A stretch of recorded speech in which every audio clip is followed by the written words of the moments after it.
Assalamualaikum warahmatullahi wabarakatuh. Kami dari kelompok 1, tugas sejarah materi Kesultanan Banten, ingin mempresentasikan hasil kinerja kami.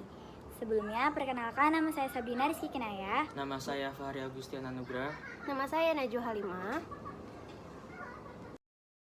Yang pertama, saya akan menjelaskan letak Kesultanan Banten. Kesultanan Banten terletak di bagian barat Pulau Jawa, yang sekarang termasuk ke dalam Provinsi Banten, dan pusatnya berada di daerah sekitar kota Banten lama yang merupakan ibu kota kerajaan Banten pada masa lampau. Yang kedua, ada sejarah berdirinya. Kerajaan Banten didirikan pada awal abad ke-16 oleh Sunan Gunung Jati, seorang ulama dari Kesultanan Demak yaitu Sunan Gunung Jati.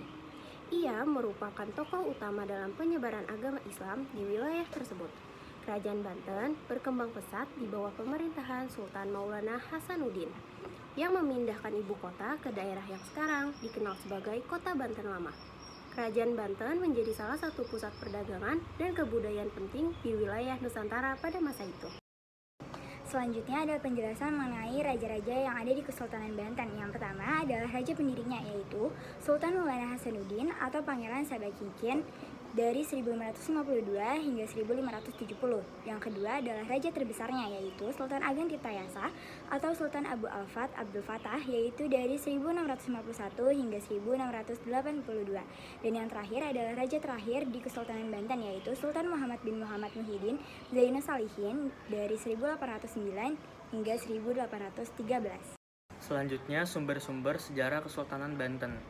Yang pertama ada catatan João de Barros, merupakan seorang sejarah Portugis yang lahir pada 1496, digunakan untuk mempelajari sejarah kerajaan Banten. Catatan tersebut bernama Décadas da Ásia.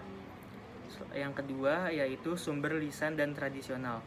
Sejarah dari sumber lisan dan tradisional berkaitan dengan Maulana Hasanuddin, yaitu pendiri Kesultanan Banten yang banyak melakukan kegiatan dakwah di pedalaman Wahanten. Yang ketiga ada naskah Sang Hyang Siksakanda Engkaresia.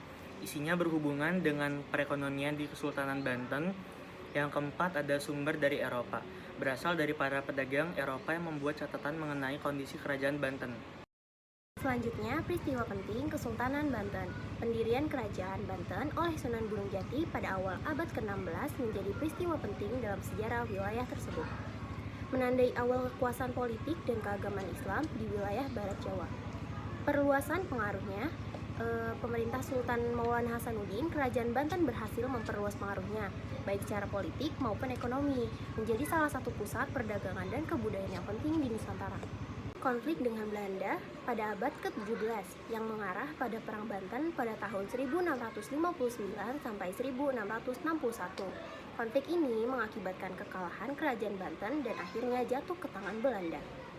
Penurunan keberadaan.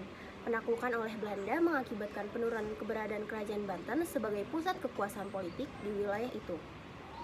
Kota Banten Lama yang menjadi ibu kota kerajaan pun terbengkalai dan wilayahnya perlahan-lahan menjadi bagian dari wilayah kolonial Belanda.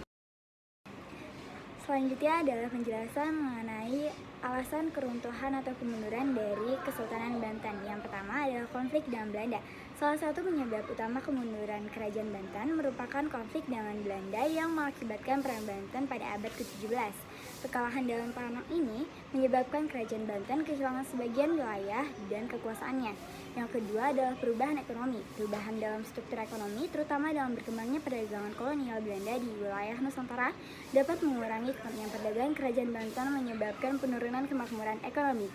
Yang ketiga adalah ketidakstabilan politik intern, yaitu ketidakstabilan politik internal yang termasuk persaingan kekuasaan di antara keluarga kerajaan atau di antara para bangsawan, juga dapat melemahkan keutuhan kerajaan. Yang keempat adalah perubahan sosial dan budaya. Perubahan sosial dan budaya seperti adopsi budaya barat oleh sebagian masyarakat atau kerajaan bisa juga mempengaruhi struktur kekuasaan dan kestabilitas politik di Kerajaan Banten. Dan yang keempat adalah faktor eksternal, yaitu faktor eksternal seperti serangan dari kerajaan-kerajaan tetangga atau perubahan dalam geopolitik regional juga dapat mempengaruhi keutuhan atau kemunduran Kerajaan Banten. Ada peninggalan-peninggalan dari Kesultanan Banten. Yang pertama yaitu Masjid Agung Banten. yang merupakan peninggalan Kerajaan Banten yang juga dijadikan sebagai simbol kejayaan Kerajaan Banten. Masjid ini memiliki komplek dengan luas tanah sekitar 1,3 hektar dan dikelilingi pagar tembok setinggi 1 meter. Yang kedua ada Keraton Surosowan. Keraton ini terletak di Desa Banten, Kecamatan Kaseman, Kota Serang. Bangunan ini merupakan simbol kebesaran dan kekayaan Kerajaan Banten. Yang ketiga adalah Benteng Spellwich. Benteng ini merupakan bukti penjagaan Kerajaan Banten atas serangan laut sekaligus digunakan untuk memantau aktivitas pelayaran. Yang keempat adalah Vihara Avalokitesvara. Vihara ini menjadi bukti akan keterbukaan Kerajaan Banten dengan seluruh agama, di mana pada dinding vihara terdapat relief legenda siluman ular putih. Yang terakhir, Danau Taksikardi. Danau ini adalah danau buatan pada masa pemerintahan Sultan Maulana Yusuf dengan lapisan batu bara dan keramik. Cukup sekian penjelasan tentang materi Kesultanan Banten dari kelompok kami. Kurang lebihnya mohon maaf. Wassalamualaikum warahmatullahi wabarakatuh.